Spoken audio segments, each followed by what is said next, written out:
Bismillahirrahmanirrahim. Imannya lagi kurang akalnya dan kurang agamanya. Demikianlah disebutkan akan dia oleh Syekh Husain bin Abdullah di dalam kitabnya yang tersebut itu. Maka seyogianya orang yang berkehendak kemenangan di dalam akhirat menuntut ilmu tasawuf dan mengajarkan akan dia seperti orang yang mengajarkan ilmu yang lainnya. Itu karena barang siapa menuntut ilmu tasawuf itu niscaya terkaya ia daripada ilmu yang lainnya. Adapun ilmu yang lain daripada ilmu tasawuf itu tiada terkaya ia daripada ilmu tasawuf itu. Dan jika ia ulama yang sebenar-benar sekalipun. Dan dari karena inilah kata waliullah yang amat besar Sayyidi Syekh Ibrahim Ad-Dasuqi dengan katanya, artinya bermula menuntut ilmu thariqah yakni tasawuf itu wajib atas tiap-tiap murid, yakni atas tiap-tiap orang yang menjalani akan jalan akhirat, yang berkehendak kemenangan di dalam akhirat. Dan jikalau ia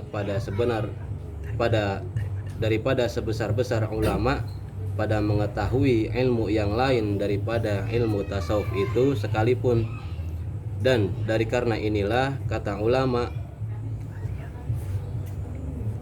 artinya tiap-tiap sufi itu patut dinamakan faqih, dan tiada patut tiap-tiap faqih dinamakan sufi, yakni tiap-tiap ulama ahli sufi itu ada kepadanya mengetahui ilmu fikih, dan tiada lazim ulama ahli fikih itu mengetahui ia akan ilmu tasawuf, karena ilmu fikih itu dimisalkan oleh ulama seperti kulit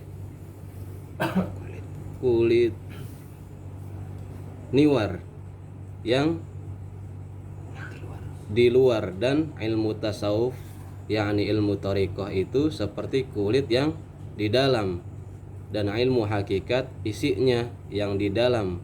Dan lagi patut dikatakan ilmu fikih itu seperti kulit niwar, dan ilmu tasawuf yakni ilmu thariqah itu seperti isi niwar, dan ilmu hakikat itu seperti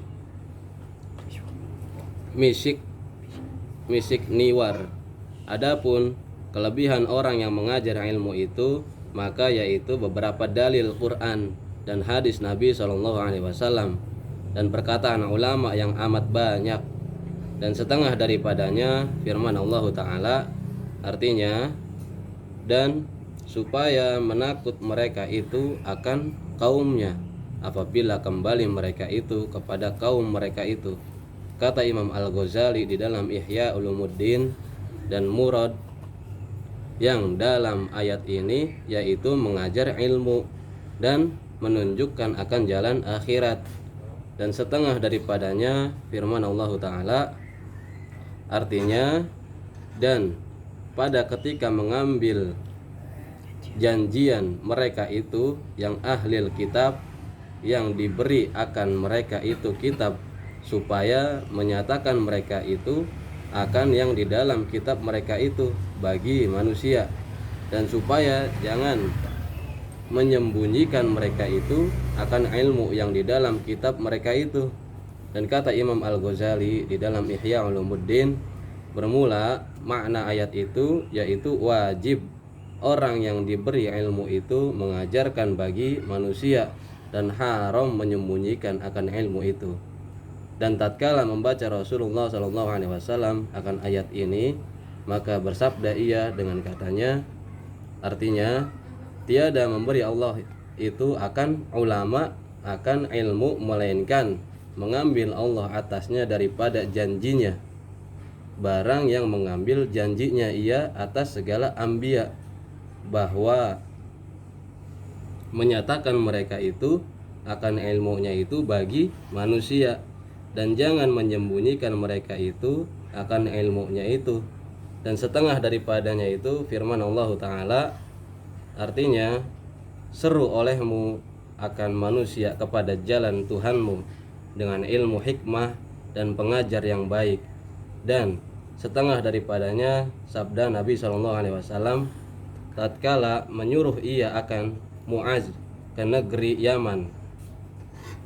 Artinya, sungguhnya bahwa memberi hidayah Allah Ta'ala dengan dikau akan seorang laki-laki, yaitu terlebih baik bagimu daripada selesai.